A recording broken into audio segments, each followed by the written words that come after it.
బాన్స్వాడ పట్టణంలో మా కాంగ్రెస్ కుటుంబ సభ్యులు చాలామంది చాలా రకాలుగా మనం సోషల్ మీడియా ద్వారా పత్రికా రకంగా చూడడం జరిగింది. నిన్న మాట్లాడిన వాళ్ళు మాకు కుటుంబ సభ్యులు, మేమందరం కూడా కాంగ్రెస్ కుటుంబ సభ్యులు, అందరం ఒకటి. కానీ స్వయాన ముఖ్యమంత్రి హోదాలో, పిసిసి అధ్యక్షుల హోదాలో రేవంత్ రెడ్డి గారు పెద్దలు పోచారం శ్రీనివాసరెడ్డి గారిని వారి ఇంటికి వెళ్ళి స్వాగతం పలికి కండువ వేయడం జరిగింది. దాన్ని మేమందరము ఒక పిసిసి అధ్యక్షులకు ముఖ్యమంత్రి రేవంత్ రెడ్డి గారి స్వాగతాన్ని హర్షం వ్యక్తం చేసి మేము కూడా పోచారం శ్రీనివాసరెడ్డి గారి రాకను స్వాగతం పలికాము.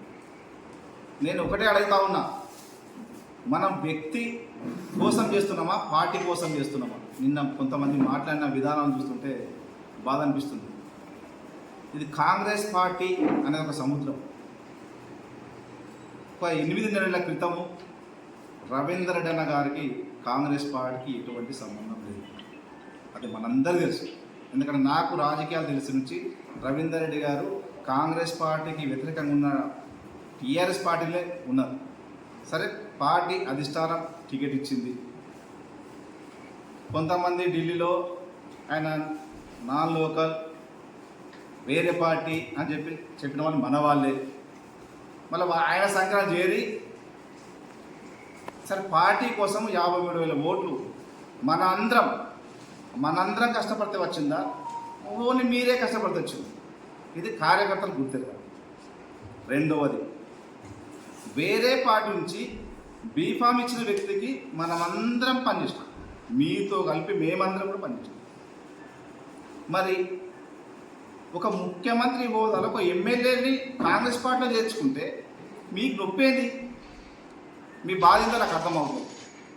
రెండవది, కష్టపడే కార్యకర్తలకు గుర్తింపు ఇవ్వాలని ప్రతి ఒక్కరం అంటున్నాం. మీరంటుంది అదే, మేమంటుంది అదే. రేపు కష్టపడే కార్యకర్తల కోసం మనం అందరం కూడా కలిసి పనిచేయాల్సి వస్తుంది. మరి వాళ్ళ కష్టాన్ని 2 సార్లు టికెట్ ఇచ్చిండు. సరే, పరిస్థితుల దృష్ట్యా ఏ రకంగా ఉంటుందో మనం అందరం గతంలో పనిచేసిన వాళ్ళని మీరు చేయలేదని మేము అంటలేదు. ముఖ్యమంత్రి గారు స్వయాన కార్పొరేషన్ పదవి ఇచ్చింది. మనకు బాలాజన్నని, పోచారం శ్రీనివాసరెడ్డి గారిని ఉద్దేశం పెట్టుకొని ముఖ్యమంత్రి యొక్క నిర్ణయాన్ని మనం వ్యతిరేకిస్తున్నట్ట, స్వాగతిస్తున్నట్ట మనం అందరం గుర్తెరగాలి. అంటే రేపు ఇచ్చే పదవులన్నీ కూడా ముఖ్యమంత్రి ఇస్తాడు కదా. అంటే ఒకటే, మనం ప్రతిపక్షంలో కొట్లాడుతున్నామా, పాలక పక్షంలో కొట్లాడుతున్నామా అనేది ముఖ్యంగా. దయచేసి మా ద్వితీయ శ్రేణి కార్యకర్తలు మీరు ఎవరి మాయలో మాటలు పడకండి. ఎందుకంటే ప్రభుత్వం రేవంత్ రెడ్డి గారు మన ప్రజలకు చాలా సేవ చేయాల్సి ఉంది. ప్రజలు కూడా రేవంత్ రెడ్డి గారి నమ్మకాన్ని వమ్ము చేయకుండా ముఖ్యమంత్రి చేశారు. మనం ఇట్లా కొట్టుకుంటూ పోతే రోజులు గడిచిపోతాయి. మన కాంగ్రెస్ పార్టీలో మీరు చెప్తా ఉన్నారు, వాస్తవం నిన్న లోకల్, నాన్ లోకల్, ఇక సోనియా గాంధీ, రాహుల్ గాంధీ వల్ల మాట్లాడుతున్నారు. అంటే మీరు పూర్తి రాజకీయ అనుభవం ఉంది. మాట్లాడినప్పుడు ఇప్పుడు రవీందర్ రెడ్డి గారిని వ్యతిరేకించింది ఎమ్మెల్యేగా మనం వ్యతిరేకించినామా? అంటే వ్యక్తిగత మెప్పు కోసమే మీరు పనిచేస్తుంటారు, కానీ పార్టీ మెప్పు కోసం లేదు. కరాఖండిగా కరడుగట్ట కాంగ్రెస్ వాదులుగా చెప్తా ఉన్నాం. ఆ రోజు వేరే పార్టీ నుంచి వచ్చిన మీరు రవీందర్ రెడ్డి గారు కాంగ్రెస్ కండవ అప్పుకోకముందు ఎయిర్పోర్ట్ పోయి స్వాగతించింది మీరు కాదా? అయినా మేము వ్యతిరేకించలే. అంటే మీకు ముందు తెలుసు కాబట్టి ఆయన కాంగ్రెస్ పార్టీ వస్తారని అనుకున్నారేమో. సరే, తీసుకొచ్చారు పార్టీ. మేము మీలాగా అందరిలాగా ఏదో ఆయన ఇంటికి పోయి ఆయన మెప్పు కోసము పర్సనల్గా మాట్లాడుకొని చేయలేదు.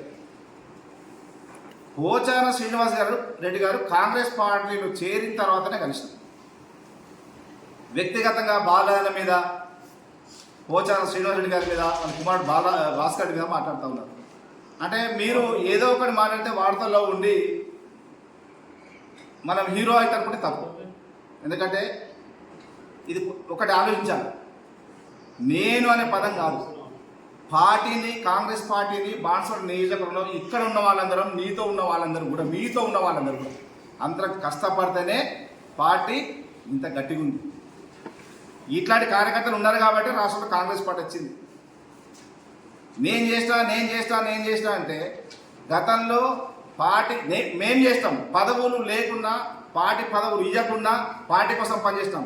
కానీ చాలామంది పదవి ఇస్తూ ఉంటాం, పదవి ఓడిపోయిన తర్వాత వెళ్ళిపోతాం. కొన్ని సంవత్సరాల పాటు దూరంలో ఉండి కార్యకర్తలు ఎక్కడ పోయినో మీరు అందరూ తెలుసు. దయచేసి చెప్తా ఉన్నా, మేము మీతో కలిసి పనిచేయడానికి సిద్ధంగా ఉన్నాం. కానీ వర్గ విభేదాలు పోచారం శ్రీనివాసరెడ్డి వర్గ విభేదాలు సృష్టించడానికి వచ్చిందని చెప్తున్నాం. రేవంత్ రెడ్డి గారి దగ్గర మాట్లాడమని చెప్తా ఉన్నారు. మరి రేవంత్ రెడ్డి గారి దగ్గర మాట్లాడితే పోచారం శ్రీనివాసరెడ్డి గారిని కాంగ్రెస్ పార్టీ ఎందుకు తీసుకున్నట్టు? అంటే మీరు చేసేది ఏదైనా కరెక్టే, పార్టీ నిర్ణయం మాత్రం తప్పు. అంటే మీరే అధిష్టానం, మీరే పిసిసి, మీరే సీఎం. దయచేసి చెప్తా ఉన్నా, బాన్స్వాడ నియోజకవర్గంలో ఉండి సంసారం చేసి ఇంట్లో ఉండి పొయ్యి పెట్టి పిల్లలతో ఉంటే ఇక్కడ బాధ తెలుస్తుంది. వ్యాపారాల కోసము చాలామంది ఇప్పుడున్న కొంతమంది నాయకులు అపోజిషన్ పార్టీతో ఈటెల రాజేందర్ గారితో మనోరణ చెప్పినట్టు కేటీఆర్ లెవెల్లో కలిసి వ్యాపారాలు చేసుకొని ఇక్కడ ఇట్లా మాట్లాడితేనే బాగా పోచాల్సిన మాకు దగ్గర నుంచి వ్యాపారం ఇస్తారనుకుంటే తప్పు. ఒకటే కొడతా ఉన్నాం, మేము మొన్న కూడా చెప్తా ఉన్నాం, పెద్దలు పోచారం శ్రీనివారెడ్డి గారికి చెప్పినాం, బాలన్న చెప్పినాం, అధిష్టానం చెప్పినాం. కరడుగట్ట కాంగ్రెస్ పార్టీ నాయకులందరికీ లోకల్ బాడీస్లో కానీ నామినేట్ పోస్టులు కానీ న్యాయం చేయాల్సిందే, చేస్తున్న నమ్మకం ఉందని కూడా చెప్పినాము.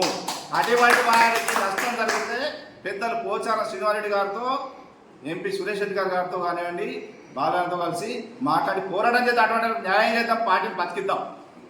అంతేగాని వాళ్ళని తిడితే వాళ్ళని బూర్దేస్తే మనం ఏదో అవుతాం అనుకుంటే తప్పు. దయచేసి చెప్తా ఉన్నా, కాంగ్రెస్ పార్టీ కుటుంబ సభ్యుల మధ్య మీ వ్యక్తిగత మెప్పు కోసము విడదీయద్దని, దీన్ని అటువంటి చేస్తున్న వారి మాయలో కాంగ్రెస్ కుటుంబ సభ్యులు ఎవరు పడద్దని చెప్పి తెలియజేస్తూ, దయచేసి ఈ వ్యక్తిగత విమర్శలు అధికారి పార్టీలో ఏ పార్టీ నడవదు. కాబట్టి ఏదైనా ఉంటే మనకు అధిష్టానం పద్ధతి ఉంటుంది. అధికార పార్టీలో ప్రజలకు సేవ చేయాలనుకుంటే లేదని బురదకి కార్యకర్తలు ఒకటే సుమారు 10,000 మంది కార్యకర్తలు వచ్చారు. బాన్స్వాడలో ఇటువంటి పెద్ద కాంగ్రెస్ పార్టీ కార్యక్రమం నాకు తెలిసి జరగలేదు. అంతేగాని వాళ్ళు రాలేదని చెప్పి ఒక్కసారి మీరు వాళ్ళకి అడగండి, వాళ్ళకి ఇష్టం లేకుండా ప్రోగ్రామ్ చేసినామా, వాళ్ళకి కన్సల్ట్ లేకుండా చేసినామా, అది తెలుసుకోవాల్సిన విషయం. మరి 10,000 మంది ఎందుకు వచ్చారు అనేది తెలుసు అడుగుతలేదు. అంటే 10,000 మంది ఇంట్రెస్ట్ ఉండి వచ్చినట్ట, ఇష్టం ఉండి వచ్చినట్ట లేదా? దయచేసి మీరు అటువంటి అంటే కళ్ళబల్లి మాటలు చెప్పి కథలు చెప్పి కార్యకర్తల మధ్య మనోభావం దెబ్బడానికి ఇటువంటి చేస్తూ ఉంటారు. కాబట్టి కార్యకర్తలు దయచేసి అవన్నీ పట్టించుకోకుండా మన కాంగ్రెస్ పార్టీని బలోపేతం చేస్తూ ప్రజలకు రేవంత్ రెడ్డి గారు ఎంత మనస్సుతో, ఎంత పెద్ద మనసుతో సేవ చేస్తూ ఉన్నారు.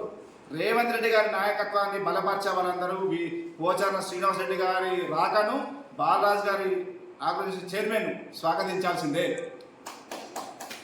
దీన్ని వ్యతిరేకించే వాళ్ళు కాంగ్రెస్ పార్టీకి సంబంధం లేదు అని మీ పత్రిక ముఖంగా తెలియజేస్తుంది.